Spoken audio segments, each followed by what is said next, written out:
Les Cranberries, histoire de bien démarrer la journée, n'est-ce pas Aurore? Oui, tout à fait. Oh, mais quelle petite voix. Eh oui, comme d'habitude. Toujours un petit peu enrouée.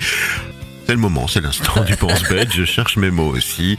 Merci de me rejoindre une nouvelle fois, je te cède la place.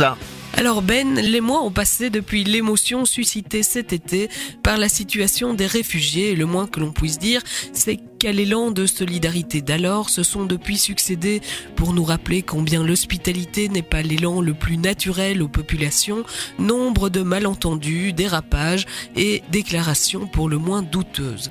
Et même si les excès sont immédiatement condamnés pour leur caractère xénophobe et inhumain, le fait qu'ils trouvent à s'exprimer si librement dénote malgré tout une propension actuelle certaine à la tolérance pour ce genre de discours et le ton qui s'en dégage est loin d'être favorable à l'accueil de ces populations.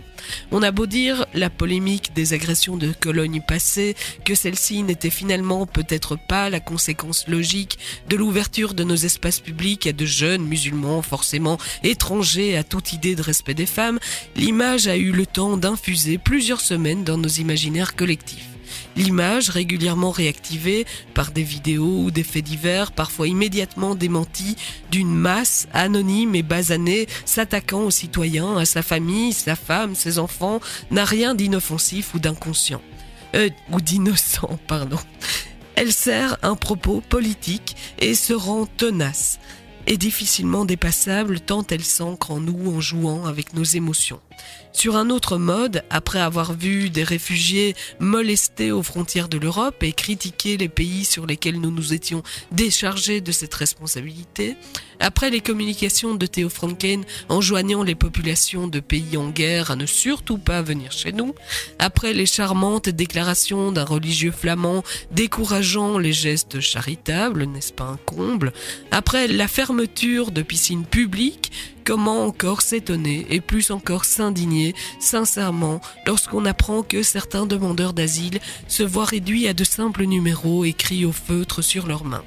S'indigner, le terme évoque à son tour tout un discours et avec lui une histoire qui, quoique très valorisée il n'y a pas si longtemps encore, lorsque Stéphane Hessel portait son appel aussi simple qu'éclairé, semble aujourd'hui réduit à l'expression dégoûtée de l'impuissance citoyenne. Pourtant, les mots et les images ne sont pas si éloignés de ceux qui ont mené aux horreurs qu'avait combattu la résistance. Mais à la propagande d'alors semble s'être substitué le règne de la confusion et de la tolérance molle à toutes les opinions aussi dangereuses soient-elles, si bien qu'il est bien plus compliqué de se sentir vraiment concerné par quoi que ce soit, même lorsque cela se passe chez nous. Mais n'est-ce pas dans ces moments qu'il serait salutaire de nous référer à quelques principes universels? Et pourquoi pas les droits de l'homme, par exemple? Oui, une grande question, et puis merci à toi surtout pour ton courage ce matin. Tu souffres, hein, ça s'entend. Hein. Ta voix en tout cas, elle te le fait bien comprendre. Ben oui, un petit peu. Merci en tout cas, soigne-toi bien, passe une agréable journée au chaud à l'écoute de Buzz Radio et puis j'espère rendez-vous demain matin en pleine forme. Oui, oui. Pour la suite, c'est la musique qui revient sur Buzz Radio.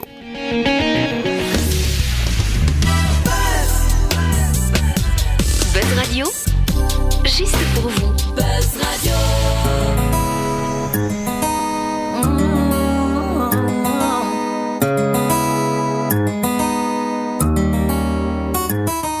This club is a guy